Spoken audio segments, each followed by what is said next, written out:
اس لیے میں نے اس دن آپ کے والد صاحب اور والدہ صاحبہ کو صاف صاف انکار کر دیا تھا۔ ہو سکتا ہے کہ انہوں نے آپ کو درست بات نہ بتائی ہو۔ آنٹی کی بات سن کر میں مزید پریشان ہو گیا اور میں نے آنٹی سے کہا کہ آنٹی، ہم بہن بھائی آپس میں ایک دوسرے پر جان چھڑکتے ہیں، خوشی اور غمی میں برابر کے شریک ہوتے ہیں۔ کبھی ایسا نہیں ہوا کہ ہم کسی ایک کو کسی دوسرے سے شکایت ہوئی ہو۔ اگر آپ برا محسوس نہ کریں تو میں 100% درست ہوں کہ آپ کو ہمارے خاندان کو پرکھنے میں کوئی غلطی ہوئی ہے۔ آنٹی نے ایک سرد آہ لی اور کہا، بیٹا ابھی تم بہت چھوٹے ہو، جو چیزیں میں دیکھ سکتی ہوں تم ان کی طرف سوچ بھی نہیں سکتے۔ میرے استفسار پر آنٹی نے کہا کہ میرا اندازہ الحمدللہ کبھی غلط نہیں ہوتا۔ چلو میں تمہیں بتاتی ہوں، پھر تم خود ہی فیصلہ کر لینا۔ بیٹا، میں نے اپنی بیٹی کے لیے جتنے بھی رشتے دیکھے ہیں ان سے کچھ شرائط رکھی ہیں۔ جو بھی میری بیٹی کو دیکھنے آئے وہ اپنے تمام بیٹوں اور ان کی بیگمات کو ساتھ لے کر آئے۔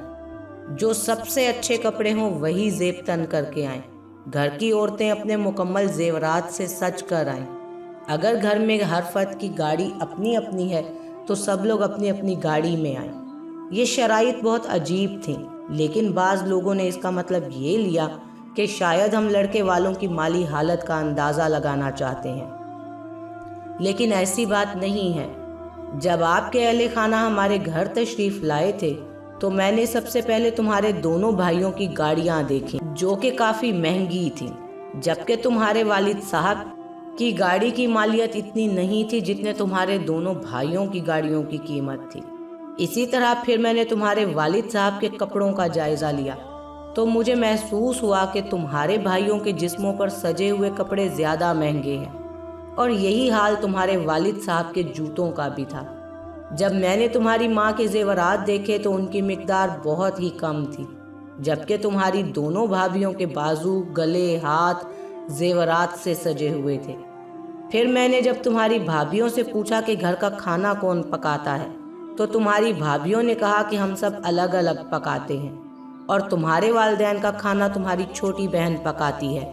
اسی طرح میں نے جب پوچھا کہ بچوں کو اسکول کون چھوڑتا ہے تو مجھے پتا چلا کہ تمہارے دونوں بھائی اپنے بچوں کو اسکول خود چھوڑتے ہیں، جبکہ تمہاری بہن کو تمہارے والد صاحب کالج لے کر جاتے ہیں۔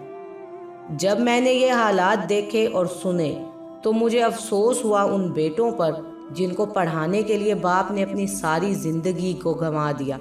اس اولاد کو معاشرے کا کامیاب فرد بنایا، لیکن جب والدین کی باری آئی تو اولاد والد کا سہارا بننے کی بجائے اپنی ذاتی زندگی گزارنے پر رضامند ہو گئی۔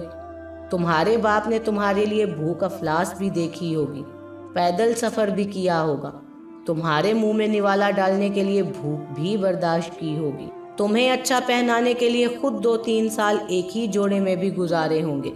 لیکن جب والدین کی باری آئی تو اولاد باپ کو بھول گئی اور اپنی دنیا کی رنگ رلیوں میں مگن ہو گئی۔ تمہارے بھائیوں نے خود تو نئی گاڑیاں لے لی، لیکن ان کو یہ خیال نہ آیا کہ ہمارا باپ آج بھی اسی پرانی گاڑی میں سفر کیوں کرتا ہے، کیونکہ اس پر ابھی بھی تمہاری بہن کی اور تمہاری ذمہ داری ہے۔ اس کا بھی دل کرتا ہوگا نئے جوتے اور نئے کپڑے پہننے کو، لیکن ہو سکتا ہے کہ اس کی جیب اسے اس بات کی اجازت ہی نہ دیتی ہو۔ لیکن تمہارے بھائیوں کی جیب تو اجازت دیتی تھی کہ اپنے باپ کے لیے اچھا لباس، اچھا جوتا پہلے خریدتے اور بعد میں اپنے لیے، کیونکہ یہ رویہ تمہارے باپ کا تھا۔ جب بھی اس نے کوئی چیز خریدنا چاہی پہلے اپنی اولاد کا خیال کیا، بعد میں اپنے لیے سوچا۔ اسی لیے میں نے تمہارے والد سے اسی دن یہ ساری باتیں کہہ دی تھیں کہ ان وجوہات کی بنا پر آپ کو میں اپنی بیٹی کا رشتہ نہیں دے سکتی۔ ہمیں دنیا کا مال و دولت نہیں چاہیے، ہمیں تو ایسے رشتہ دار چاہیے جو اپنے سے بڑھ کر اپنے رشتہ داروں کو ترجیح دے، تاکہ کل کو جب ہم نیچے گریں تو ہمیں مزید نیچے دبانے کی بجائے وہ اوپر کو اٹھائیں، تاکہ کل کو جب وہ نیچے گریں تو ہم بھی ان کو سہارا دے سکیں۔ مال و دولت، اعلیٰ عہدہ یا رتبہ اور مرتبہ ہمیشہ تو رہتا نہیں، ہمیشہ جو ساتھ چلتے ہیں وہ سچے رشتے ہیں، اور اگر رشتے بنانے میں ہم سے تھوڑی سی بھی غلطی ہو جائے تو ساری زندگی بھی تباہ ہو سکتی ہے اور نسلیں بھی تباہ ہو جایا کرتی ہیں۔ میں داد دیتی ہوں آپ کے والد کو کہ انہوں نے آپ کو حقیقت سے آگاہ نہیں کیا اور پھر بھی آپ لوگوں کی غلطیوں پر پردہ ڈالتے رہے۔ لیکن دیکھنا یہ ہے کہ اولاد اپنے والدین کا کتنا خیال رکھتی ہے۔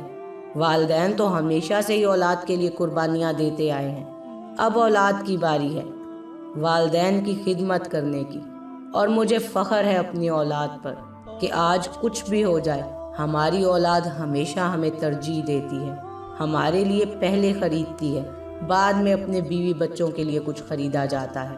اور مجھے فخر ہے اپنی اولاد کی اولاد پر کہ وہ بھی اپنے والدین کو اپنی زندگیوں سے زیادہ ترجیح دیتی ہے، اور ہمارا پورا خاندان ایک جان کی مانند ہے۔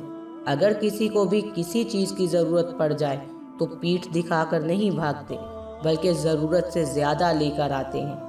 اس لیے میرے بیٹے، رشتہ بنانا بہت آسان ہے، لیکن کامیاب رشتے چننا اور ان کو نبھانا بہت مشکل ہے۔ کہیں ایک نااہل رشتہ آپ کو اتنا بڑا نقصان دے سکتا ہے کہ ہماری ساری عمر کی خوشیاں غموں میں تبدیل ہو سکتی ہیں، اور کامیاب رشتہ آپ کو ایسا سہارا دے سکتا ہے کہ تمام زندگی کے غم خوشیوں میں تبدیل ہو سکتے ہیں۔ اتنی بات کرنے کے بعد آنٹی اٹھ کر چلی گئی اور میری آنکھوں کے سامنے میرے والدین کا چہرہ گھومنے لگا۔ میری گاڑی میرے والد کی گاڑی سے بہت بہتر تھی، میرا لباس میرے والد کے لباس سے بہتر تھا، میرے گھر کی زیب و زینت کا سامان میرے والد کے گھر سے بہت بہتر تھا، میری بیوی کے ہاتھوں میں سونے کی چوڑیاں اور کنگن تھے جو میں نے اسے خرید کر دیے تھے، لیکن میری ماں کا سارا زیور بک چکا تھا۔ میں آج بھی گھر سے دفتر اور دفتر سے صرف اپنے گھر تک، لیکن میرا باپ آج بھی اولاد کی ذمہ داریاں نبھا رہا تھا۔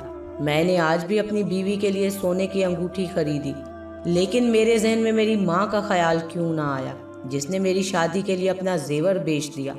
مجھے افسوس ہوا اپنے آپ پر کہ میں نے اپنے والدین سے زیادہ اپنی ذات کو ترجیح دی ہے۔ میرے والدین جنہوں نے مجھے سب کچھ دیا اور میں نے ان سے سب کچھ لے کر ان کو خالی کر دیا، لیکن کبھی انہوں نے مجھ سے کوئی گلہ یا شکوہ نہیں کیا۔ میرے والدین کل بھی عظیم تھے اور آج بھی عظیم ہیں، اور میرے پاس دنیاوی طور پر سب کچھ ہونے کے باوجود میں کل بھی ناکام تھا اور آج بھی ناکام ہوں۔